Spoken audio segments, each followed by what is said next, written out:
जय हिंद दोस्तों। आज की इस क्लास में हम बात करेंगे सहलग्नता और पुनर्योजन के बारे में, जिसको हम इंग्लिश में कहते हैं लिंकेज एंड रिकॉम्बिनेशन। लिंकेज क्या होता है और रिकॉम्बिनेशन क्या होता है, इसको हम आज अच्छे से समझेंगे और जानेंगे, याद भी करेंगे इसी क्लास में। तो सबसे पहले हम जान लेते हैं लिंकेज के बारे में। लिंकेज क्या होता है?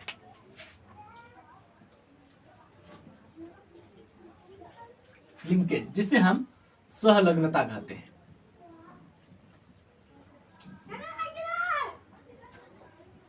सहलग्नता, देखिए, जब कोई जीन, ठीक है, मान लीजिए ये ब्लू कलर का जो दिखाई दे रहा है, ये यहां पर और यहां पर, ये जीन ए और जीन बी, ठीक है, जब कोई जीन ए और जीन बी गुणसूत्र के किसी विशेष स्थान पर उपस्थित है, ठीक है, गुणसूत्र के किसी विशेष स्थान पर उपस्थित है, उस विशेष स्थान को लोकस कहते हैं। क्या कहते हैं? लोकस। ठीक है, इतना स्पष्ट हुआ। जब जीन ए और जीन बी गुणसूत्र के किसी विशेष स्थान पर उपस्थित है, उस विशेष स्थान को लोकस कहते हैं। Then now we discuss about the linkage. What is the linkage? Linkage क्या होता है, लिंकेज को कैसे डिफाइन करते हैं, उसको जानिए। देखिए, दो जीन या फिर दो से अधिक जीन, ठीक है, दो जीन हो गए ए बी, दो से अधिक जीन ए बी एंड सी, दो जीन या दो से अधिक जीन किसी एक गुणसूत्र पर उपस्थित हो, उसे लिंकेज कहते हैं, सहलग्नता कहते हैं। क्या कहते हैं? जब दो या दो से अधिक जीन एक ही गुणसूत्र पर उपस्थित हो, उसे हम लिंकेज कहते हैं या सहलग्नता कहते हैं। तो इसको लिखेंगे कैसे? परिभाषा देखिए, जब दो या दो से अधिक, दो या दो से अधिक जीन, दो या दो से अधिक जीन, हम जीन की बात कर रहे हैं, याद रखिए, जब दो या दो से अधिक जीन किसी एक क्रोमोसोम या जिसको हम हिंदी में कहते हैं गुणसूत्र पर उपस्थित हो, उसे लिंकेज कहते हैं, यानी कि सहलग्नता कहते हैं।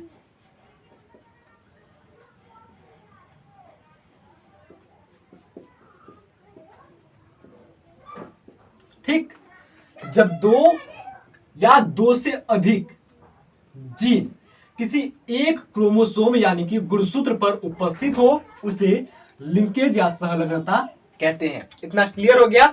आई होप लिंकेज की जो डेफिनेशन है, परिभाषा है, वो क्लियर हो गई होगी। अब हम आगे बात करते हैं, लिंकेज की खोज किसने की थी, लिंकेज का डिस्कवर किसने किया था। तो यहां पर बात करते हैं हम खोज की। खोजकर्ता, लिंकेज के खोजकर्ता कौन है? तो लिंकेज के खोजकर्ता दो वैज्ञानिक हैं, जिनका नाम है, पहले वैज्ञानिक का नाम है बेटसन एंड सेकेंड है पुनेट।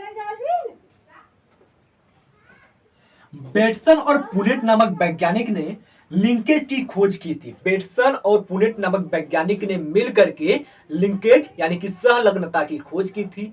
अब इन दोनों वैज्ञानिकों ने कहां पर सहलग्नता की खोज की थी, इसको जानिए। बेटसन और पुनेट नामक वैज्ञानिक ने मिलकर के मीठी मटर, जिसको हम स्वीट पी के नाम से जानते हैं इंग्लिश में,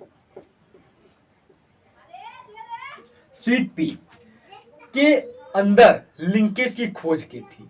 ठीक है, लिंकेज की खोज की थी। अब यहां पर मैं एक छोटा सा पॉइंट बताऊंगा, आप उसे याद कीजिए। मीठी मटर, जिसको हम स्वीट पी कहते हैं, इसका बॉटेनिकल नेम क्या होता है, वनस्पति वैज्ञानिक नाम क्या होता है, इसको भी जान लीजिए। स्वीट पी के अगर हम बॉटेनिकल नेम की बात करें, वनस्पति वैज्ञानिक नाम की बात करें, तो इसका वनस्पति वैज्ञानिक नाम होगा लैंथेरस ओडोरेटस। लैंथेरस लैंथेरस ओडोरेटस। इसका वनस्पति वैज्ञानिक नाम है किसका? स्वीट पी का। इतना क्लियर हो गया? आई होप इतना क्लियर हो गया होगा। तो आप जल्दी से इसका स्क्रीनशॉट ले लीजिए ताकि मिटा करके मैं आगे की बातें समझाऊं। चलिए अब नेक्स्ट में हम बात करेंगे लिंकेज स्ट्रेंथ की। लिंकेज स्ट्रेंथ, इसके लिए एक फॉर्मूला होता है। लिंकेज स्ट्रेंथ के लिए एक फॉर्मूला होता है, एक सूत्र होता है। वो सूत्र क्या है मैं आपको बताता हूं। उस सूत्र के माध्यम से आप किसी भी लिंकेज की स्ट्रेंथ को ज्ञात कर सकते हैं। वो सूत्र है linkage strength is inversely proportional to 1 by distance between gene. Linkage strength is inversely proportional to 1 by distance between gene.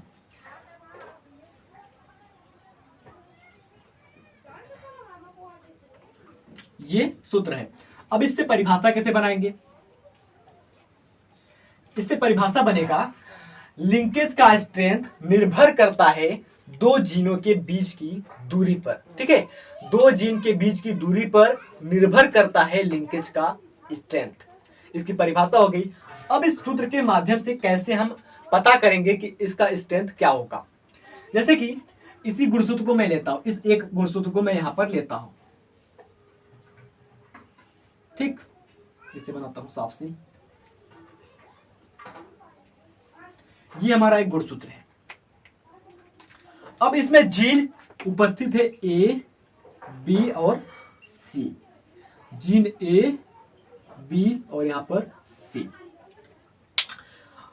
अब हमने क्या बताया कि linkage strength is inversely proportional to distance between gene.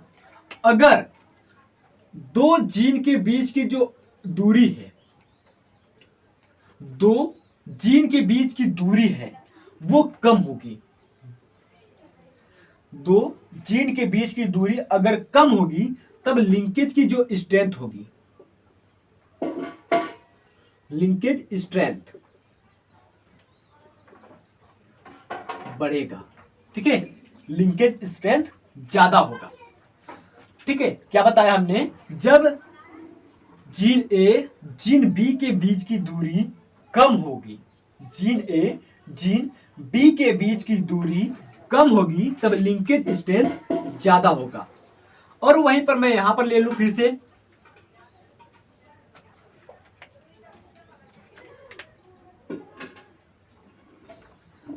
Gene A and gene B.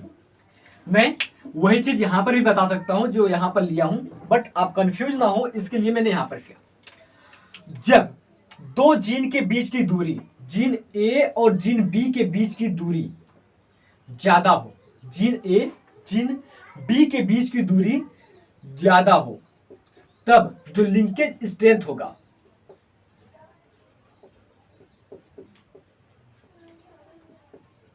वो घटेगा, कम होगा। तो इससे स्पष्ट होता है कि जब दो जीन के बीच की दूरी कम होगी तब लिंकेज का जो स्ट्रेंथ होगा वो ज्यादा होगा। जब दो जीन के बीच की दूरी ज्यादा होगी तब लिंकेज का स्ट्रेंथ जो होगा वो कम होगा। इतना क्लियर हुआ? तो आप चाहे तो इसका स्क्रीनशॉट ले लीजिए। और ये जो फॉर्मूला है बहुत ही ज्यादा इंपॉर्टेंट है क्योंकि ये ऑब्जेक्टिव क्वेश्चन में पूछता है, हमने देखा है कई बार। आगे अब हम बात करेंगे जीन सेग्रीगेशन का।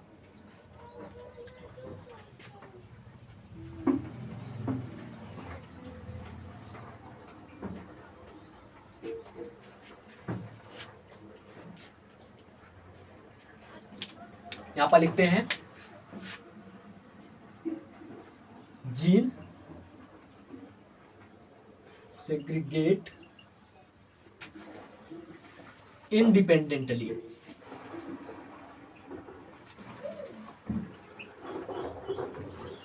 स्वतंत्र रूप से जीन का सेग्रीगेट होना, स्वतंत्र रूप से जीन का अलग होना, यही कहलाता है जीन सेग्रीगेट इंडिपेंडेंटली।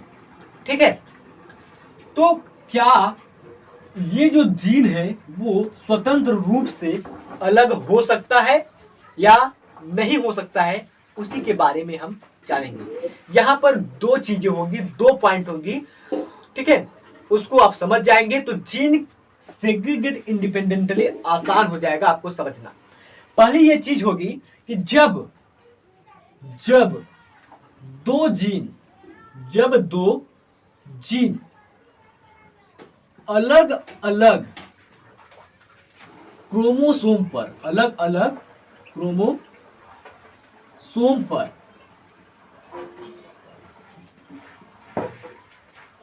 उपस्थित हो, जब दो जीन अलग अलग क्रोमोसोम पर उपस्थित हो, ये पहली पॉइंट है। अब दूसरी पॉइंट है, जब दो जीन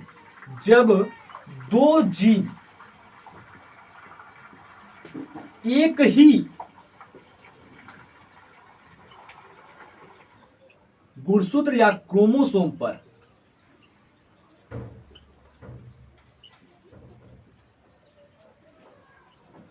उपस्थित हो।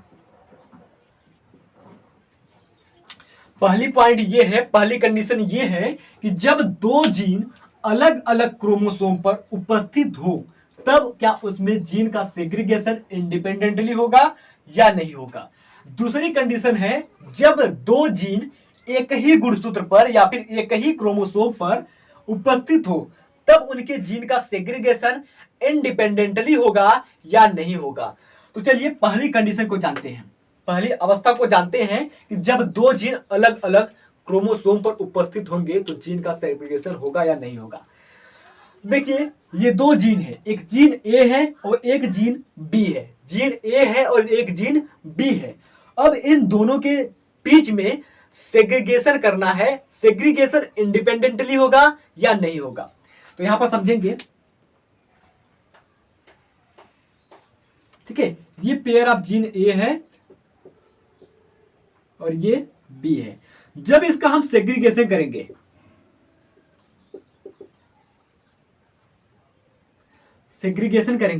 तब ये जीन स्वतंत्र रूप से इधर जा सकता है ए, और ये जो जीन बी वाला है ये स्वतंत्र रूप से इधर जा सकता है। ठीक है, ये क्रोमोसोम जो है, ये गुणसूत्र जो है, ये अपने जीन को लेकर के अलग दूसरे दिशा में जा सकता है, और ये जो क्रोमोसोम है जिस पर जीन ए उपस्थित है, ये स्वतंत्र रूप से दूसरी दिशा में जा सकता है।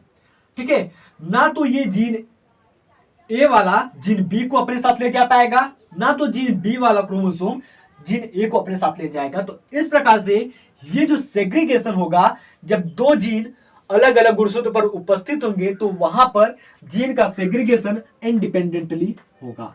Gene segregate independently when two gene are present and different chromosome. जब दो जीन अलग अलग गुणसूत्र पर उपस्थित होंगे तब जीन का सेग्रीगेशन इंडिपेंडेंटली होगा। ठीक, तो यहां पर लिख देते हैं, जब दो जीन अलग अलग क्रोमोसोम पर उपस्थित हैं तो gene segregate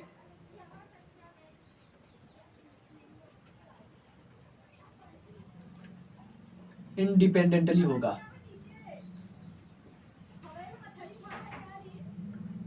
gene segregate independently. अब दूसरी अवस्था आती है कि जब दो जीन एक ही क्रोमोसोम पर उपस्थित हो, दो जीन एक ही क्रोमोसोम पर उपस्थित हो तो उनके बीच जो जीन का सेग्रीगेशन होगा वो इंडिपेंडेंटली होगा या इंडिपेंडेंटली नहीं होगा। अब यहां पर दो कंडीशन आते हैं, यहां पर भी दो कंडीशन आएंगे। पहली कंडीशन ये होगी, क्या जीन के बीच की जो दूरी है वो ज्यादा है। दूसरी कंडीशन, जीन के बीच की दूरी कम है। या फिर हम इसी को मिक्स करके ये कहेंगे कि दूसरी कंडीशन, जब दो जीन एक ही क्रोमोसोम पर उपस्थित है तो वहां पर एक कंडीशन अप्लाई होता है जीन के बीच की डिस्टेंस का।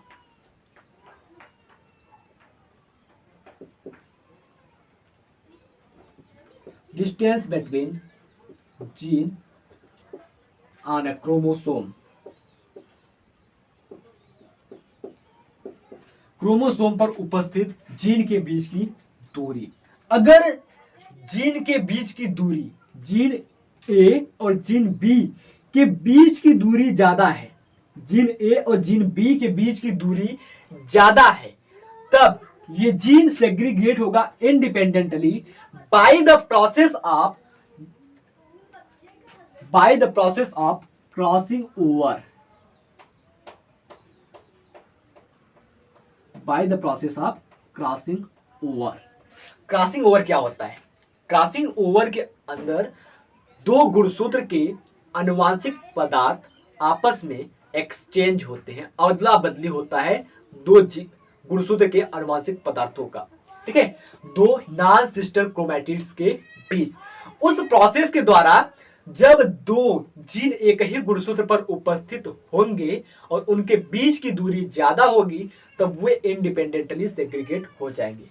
अब दूसरी अवस्था आती है कि जब दो जीन के बीच की जो दूरी है वो कम है, बहुत ही ज्यादा कम है, तब ये सेग्रीगेट होंगे इंडिपेंडेंटली या नहीं होंगे। तब ये जो जीन होता है वो सेग्रीगेट इंडिपेंडेंटली नहीं होता है, जीन नॉट सेग्रीगेट इंडिपेंडेंटली। ठीक, इतना समझ में आ गया होगा, मैं आशा करता हूं। हमने अभी तक आपको बताया कि लोकस क्या होता है। लोकस में हमने बताया कि जब जीन गुणसूत्र के किसी विशेष स्थान पर उपस्थित हो, उस विशेष स्थान को लोकस कहते हैं। फिर उसके बाद हमने आपको बताया कि लिंकेज की परिभाषा क्या होती है, व्हाट इज द लिंकेज। हमने बताया वहां पर कि जब दो या दो से अधिक जीन एक ही गुणसूत्र पर उपस्थित हो, तब उसे हम लिंकेज कहते हैं। फिर उसके बाद हमने बताया लिंकेज स्ट्रेंथ के बारे में। लिंकेज स्ट्रेंथ क्या होता है? लिंकेज स्ट्रेंथ के लिए मैंने एक फार्मूला बताया। ये फार्मूला बताया कि linkage strength is inversely proportional to 1 by distance between two gene. यानी कि हमने बताया कि जो लिंकेज का स्ट्रेंथ होता है वो निर्भर करता है दो जीनों के बीच की दूरी पर। अगर दो जीनों के बीच की दूरी ज्यादा होगी तब वहां पर लिंकेज का स्ट्रेंथ जो होगा वो कम होगा। अगर दो जीनों के बीच की जो दूरी है वो कम होगी और लिंकेज का स्ट्रेंथ तब वहां पर ज्यादा होगा। इतना मैंने आपको बताया। फिर उसके बाद हमने बताया जीन सेग्रीगेट इंडिपेंडेंटली। क्या जीन इंडिपेंडेंटली सेग्रीगेट होते हैं? तो वहां पर हमने दो कंडीशन बताया। पहली कंडीशन ये बताई कि जब दो जीन अलग अलग गुणसूत्र पर उपस्थित होंगे तब वे स्वतंत्र रूप से सेग्रीगेट होंगे, स्वतंत्र रूप से सेग्रीगेट हो जाएंगे। दूसरी कंडीशन हमने बताया कि जब दो जीन एक ही क्रोमोसोम पर उपस्थित हैं तब वे सेग्रीगेट स्वतंत्र रूप से होंगे या नहीं होंगे।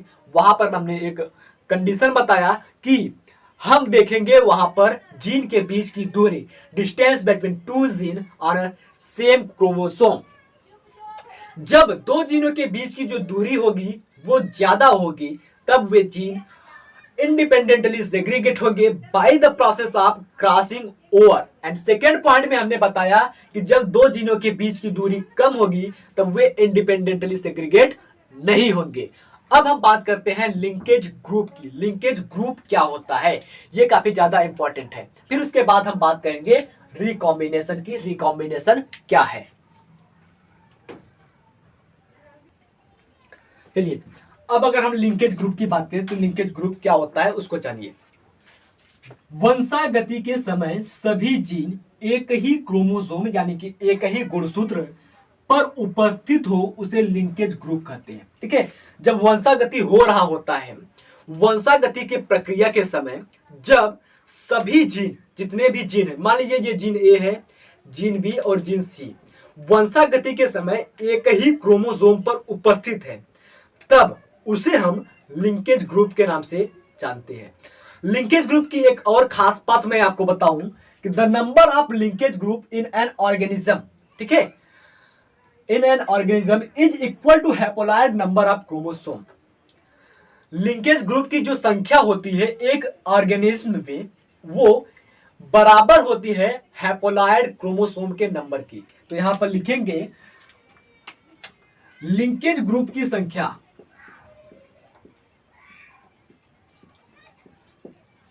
लिंकेज ग्रुप की संख्या अगुणित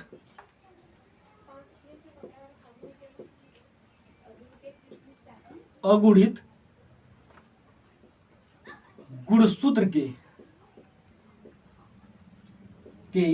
बराबर होती है।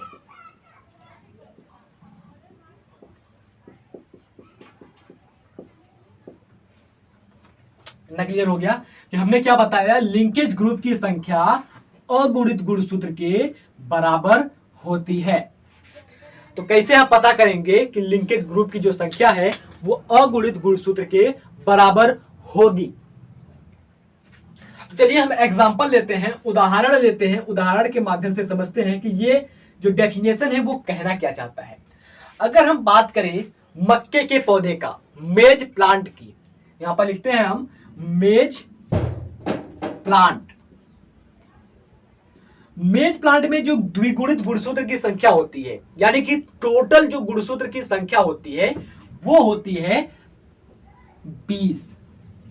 मेज प्लांट में जो गुणसूत्र की संख्या होती है वो होती है 20, और जो 20 गुणसूत्र की संख्या है वो है द्विगुणित 2n टाइप की। हम बात कर रहे हैं हैप्लॉइड। हैप्लॉइड गुणसूत्र की संख्या के बराबर होती है किसी जीव के लिंकेज ग्रुप। तो हैप्लॉइड गुणसूत्र की बात करें तो वो हो जाएगी 10। तो अगर मेज प्लांट का जो हैप्लॉइड क्रोमोसोम नंबर है वो 10 है, तब लिंकेज ग्रुप जो होगा, मेज प्लांट का जो लिंकेज ग्रुप होगा वो होगा 10। क्लियर हुआ इतना? अब सेकेंड एग्जांपल हम लेते हैं। सेकेंड एग्जांपल अगर हम ले पी प्लांट की, पी प्लांट, मटर के पौधे की। मटर के पौधे की बात करें तो मटर के पौधे में जो गुणसूत्र होता है, टोटल गुणसूत्र नंबर जो होता है वो होता है 14। अगर हम इसी में अगुणित यानी कि आधा करते, हैप्लॉइड गुणसूत्र के नंबर बताएं तो वो होता है 7। तो इस प्रकार से इसका जो लिंकेज ग्रुप होगा, मटर का जो लिंकेज ग्रुप होगा वो होगा 7। लाइट कट गई।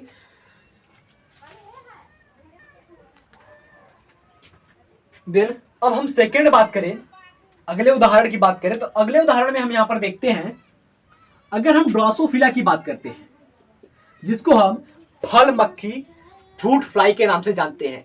ड्रोसोफिला यानी कि फल मक्खी का पूरा नाम होगा ड्रोसोफिला मेलेनोगैस्टर। फिला मेलेनोगैस्टर। ड्रोसोफिला मेलेनोगैस्टर में जो गुणसूत्र होता है, क्रोमोसोम का नंबर होता है वो होता है 8। ड्रोसोफिला मेलेनोगैस्टर में जो गुणसूत्र की संख्या होती है वो 8 होती है।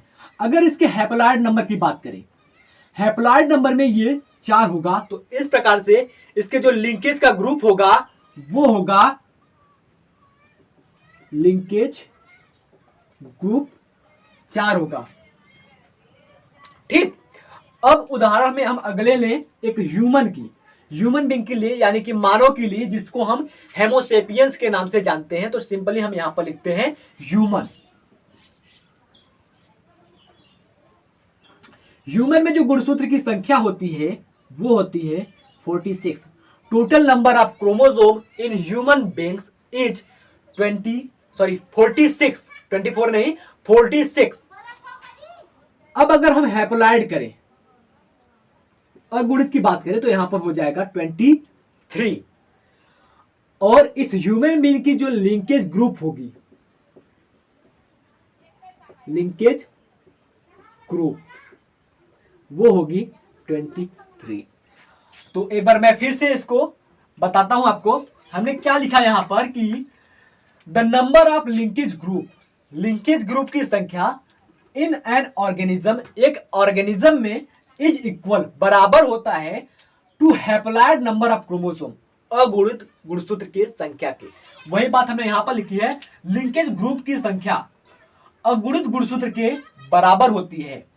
ठीक है, लिंकेज ग्रुप की संख्या अगुणित गुणसूत्र के बराबर होती है। वही हमने बताया मेज प्लांट में जो गुणसूत्र की संख्या होती है जो कि द्विगुणित होती है, तब 20 होती है। ठीक है, 2n टाइप का जो गुणसूत्र होता है उसमें 20 होता है। n टाइप यानी कि हैप्लॉइड में 10 होता है। तो लिंकेज ग्रुप जो होगा इस मेज प्लांट का वो होगा 10। अब हम पी प्लांट की बात करें तो पी प्लांट में 14 होती है और इसके जो हैप्लॉइड क्रोमोसोम नंबर होता है वो 7 होगा। तो इस प्रकार से इसका जो लिंकेज ग्रुप होगा वो 7 होगा। ठीक उसी प्रकार ड्रोसोफिला मेलानोगास्टर में जो गुणसूत्र की नंबर होती है वो 8 होती है और जब ये हैप्लॉइड हो जाएगा तो ये 4 हो जाएगा। तो 4 हैप्लॉइड नंबर ऑफ क्रोमोसोम होता है ड्रोसोफिला मेलानोगास्टर में। ठीक उसी प्रकार से ये जो हैप्लॉइड नंबर होता है वो इक्वल होता है लिंकेज ग्रुप के। तो ड्रोसोफिला मेलानोगास्टर की जो लिंकेज ग्रुप है वो इक्वल होगी हैप्लॉइड नंबर ऑफ क्रोमोसोम यानी कि 4 होगी।